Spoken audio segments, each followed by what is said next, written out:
फोड़ते रहिएगा, जैसे अभी फोड़े हैं तो पार्टी को फोड़ेंगे किसी को नहीं। मतदाता आप सच बताइएगा, जनसुराज कितना सीट लाएगी सर?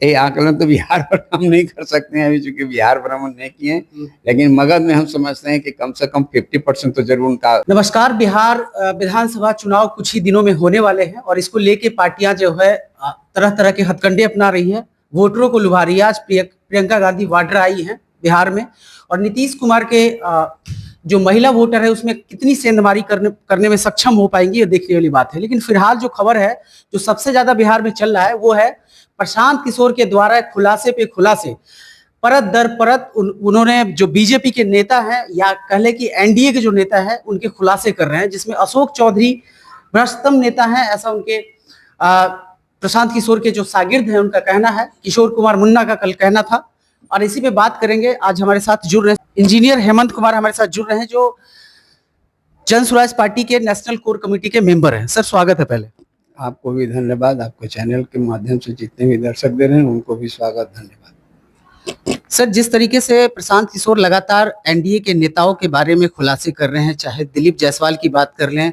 संजय जायसवाल की बात कर लें या अशोक चौधरी की बात करें जो जेडीयू के कद्दावर नेता है, बड़े पुराने नेता हैं और एक टाइम में नीतीश कुमार के खासा करीबी माने जाते थे। हालांकि अभी क्या है, आपसी उनके बीच में सामंजस्य ये कहना मुश्किल होगा। और दूसरी तरफ आपको बता रहे हैं मंगल पांडे, स्वास्थ्य मंत्री। तो ये जो खुलासे हो रहे हैं इसमें अशोक चौधरी के बारे में एक प्रेस कॉन्फ्रेंस में प्रशांत किशोर ने कहा था कि 200 करोड़ की जमीन जो अवैध जमीन जो खरीदी गई है, जो जिसके पैसे कहां से आए हैं उनको बताना चाहिए। इस पे नीरज कुमार का भी बयान आपने सुना होगा, जो सुना है ना? सुना है।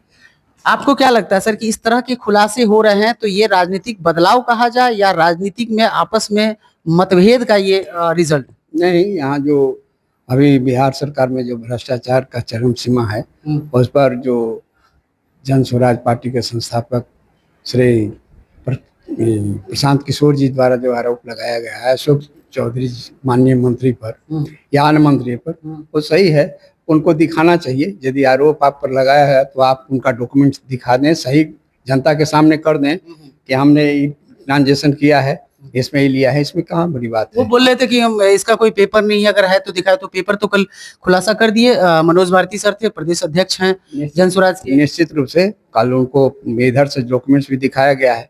उनके पास डॉक्यूमेंट जो है जो दिखाया कह रहे हैं कि हम नहीं किए हैं, तो उनका तो डॉक्यूमेंट देना चाहिए कि हम इस तरह का नहीं किए हैं।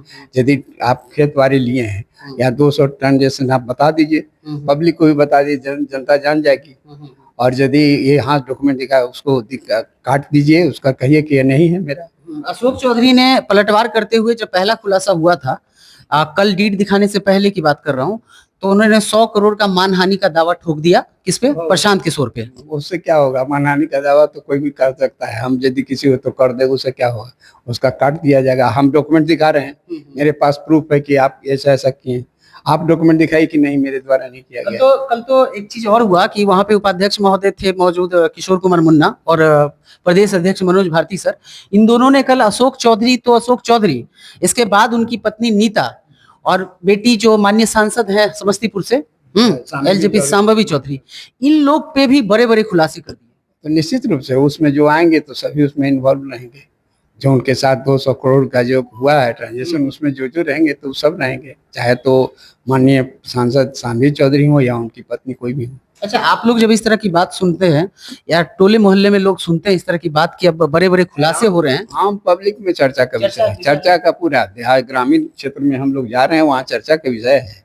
क्या माननीय सुशासन महोदय हैं, वहाँ पर बैठे हुए नीतीश कुमार जी हैं, अपने तो बहुत स्वच्छ हैं, लेकिन उनके शागिर्द जो रह रहे हैं, इतना भ्रष्टाचार उनके नजदीक से उनको तो पता होना चाहिए। सर ये बात तो कोई भी पदाधिकारी या कोई भी मंत्री हैं या कोई पदाधिकारी, सब उनके बगल में रहने वाले, उनको तो सब चीज पता होगा। अच्छा, एक बात बताइए सर, ये बात थोड़ा पार्टी के ही नीरज कुमार जो राष्ट्रीय मेन प्रवक्ता है, मुख्य उनके द्वारा भी कहा गया कि साक्ष्य हैं, तो वो तो यहाँ तक बोल दिए कि सर इस तरह की चीजें हमारी पार्टी ने कभी फेस नहीं किया था।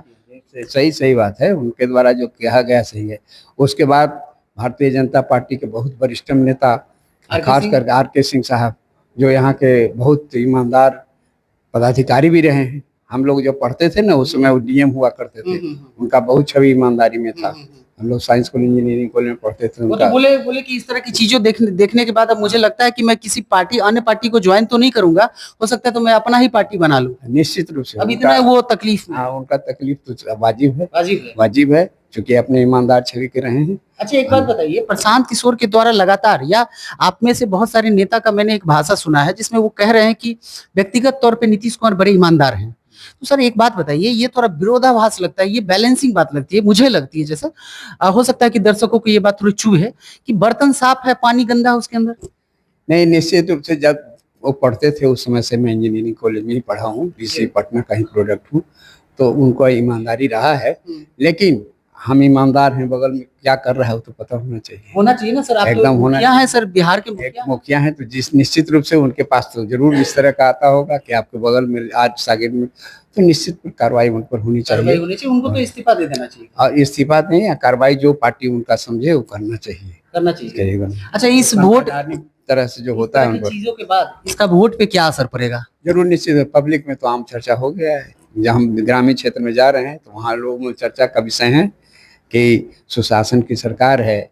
हम लोग मानते हैं कि नीतीश इतना ईमानदार लोग होंगे, लेकिन इस तरह के जो घटनाएं देखने को मिल रहा है, सुनने को मिल रहा है, तो आश्चर्यचकित हैं लोग। और इस पर निश्चित रूप से ग्रामीण क्षेत्र में आगे जो भविष्य में जो मतदान होना है उस पर भी प्रभाव पड़ेगा।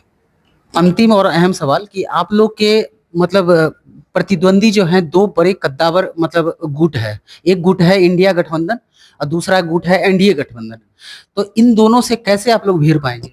निश्चित रूप से दोनों गठबंधन जो है, जन स्वराज पार्टी जहाँ भी रहेगी स्टैंड करेगी, दोनों से अपना मत प्राप्त कर लेगी। यदि आप फोड़ते रहिएगा, जैसे अभी फोड़े हैं दो पार्टी को, फोड़ेंगे किसी को नहीं, मतदाता अपने आप जन स्वराज को सपोर्ट करने चले आए। खुलासा कर रहे हैं तो फूट ही रहा है ना सर। मतलब देखिए, अपने ही बगावती सुर बदल विचार कर रहे हैं कि हमको कहाँ जाना चाहिए, कोई फूट नहीं। अपने मतदाता एकदम स्वच्छ रूप से मतदान कहाँ करेंगे, तो जन स्वराज पार्टी की ओर वो लोग मुड़। नहीं सर, दो पार्टियां फूट रही है ना, नीरज कुमार बगावत से उतर गए, आर के सिंह बगावत, अब पता चलेगा आप आरजेडी में आप बगावत शुरू हो जाएगा। आरजेडी में तो आंतरिक कलह जहाँ भी रहता है तो वो तो निश्चित रूप से जब एक आरोप प्रत्यारोप होता है, निश्चित रूप से फूट हो गई ही।